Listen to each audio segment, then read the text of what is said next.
What is going on, everybody? Welcome back to the channel. Aftersound here, bringing you Splinterlands content every single day. We also stream right here on this channel as well as on Twitch, so make sure you come by and say hello.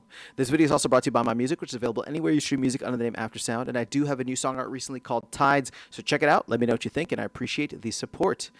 All right, guys, well, I wanted to celebrate with you guys for a minute because I have officially reached my SPS goal, and that is 500,000 SPS. You can see here that I have 500,006 to be exact. That is currently staked, and obviously I'll be earning more as I play the game and you know, continue to earn like stake rewards. I'm not going to unstake those. I do get a significant amount of SPS that is unstaked though, such as from validator licenses, as well as your general like staking rewards, and so those are what I made videos about this of like, what am I going to do with this now that I've hit my staking goal? So I'm going to get to that in a second.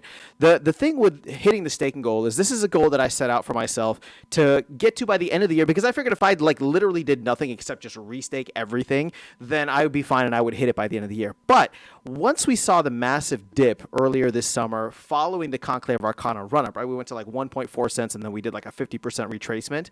As soon as I saw that dip, I started aggressively buying more SPS, and it wasn't with outside capital. It was really just taking any of my earnings within the game, whether that was vouchers, whether that was DEC from rentals, right? Whatever the case was, or from land, I was converting everything to SPS to try and get to this goal as quickly as possible because SPS was lower. Now, again, I don't know where SPS is going to go in the future. This is not, and none of this is financial advice. This was just simply a goal for me that wasn't even based on, you know, a financial number. I wasn't looking at the USD value of it. I just wanted to have 500,000 SPS. Like, that would be cool to me. And to get there primarily just through earning it in game, right? Owning assets, playing the game, and being, you know, just participating in the economy. Is a really fun story just for myself, not even for anybody else. But obviously I'll continue stacking SPS from here, but the extras that I get now is where it gets fun. And as I was saying earlier, this is something that I've been talking about and trying to discuss openly with you guys in terms of like, what am I going to do with it? And so today was the first day where I had some extra SPS, and I was like, okay, let's see what we can do. We'll sell this SPS for DEC, and then we'll go buy some things, right? We'll see what's available in the marketplace. And I realized looking around that there's so many cards that I want. There's like literally so many cards that I want. Part of me wants to go and, max out my Chaos Legion deck. Like, that's not going to cost me a lot, especially for a lot of the smaller cards, not smaller, I should say, like the common and rare cards. Those are all already at like level 8, right? And I mean, these cards are going for like a penny or something. So it'd be easy for me to start stacking those up every day, especially the cards that I use quite frequently.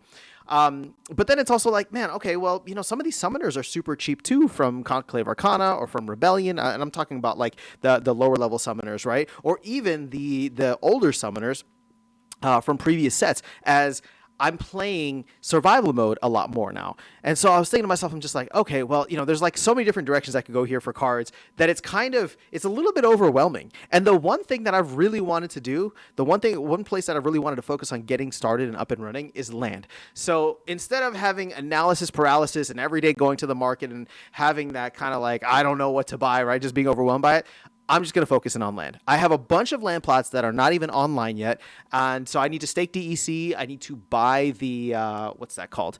I need to buy the power cores for many of them, and I'm going to start with all the ones that are grain-based, right? I think I have at least 2 more that are grain-based, and then from there I'm going to start working to make them all efficient, right, and turn on all the other ones. But the big thing with land for me is that it'll still force me to buy cards, because I'm going to want to put decent cards on the land plots. But at least it won't be, you know, it's going to be very specific in terms of like what I'm going to need. And it's not going to be like, okay, I need new cards every day and I'm going to need to level them up and all this. It's going to be fun to just like do it slowly and steadily and casually over the next 6, 12, however many months, right? But with all the stuff that's coming to land in the near future, I do get excited about that, right? And now that we've gotten through, you know, the 1.75 and all of the the Conclave Arcana kind of hoopla, right? With all the side quests that we've had with Aura, with wagons and all this stuff, my hope is that we will start marching towards 2.0 once the Cinder thing is complete. But either way, like, land is the long-term play for me. At least that's how I view it, right? It's not something that I have to consistently keep up with and be like, all right, what's the meta? What are the cards that I need? Again, I love that part of the game, and I'm always going to participate in that, even if it's just doing the free-to-play mode or just doing practice or ghost card tournaments or ghost card challenges. And maybe at some point in the future, I'll start buying into sets or buying older cards for survival mode. Because I'm telling you guys, I really, really like survival mode, right? So if anything, it's like I don't even want to play wild as much anymore. I would rather go and buy a bunch of cheap cards, cheap summoners, and then just go crazy in survival mode. Not just summoners, but like a lot of like the reward cards too, and just see how high I can climb the ranks with a lot of these cards.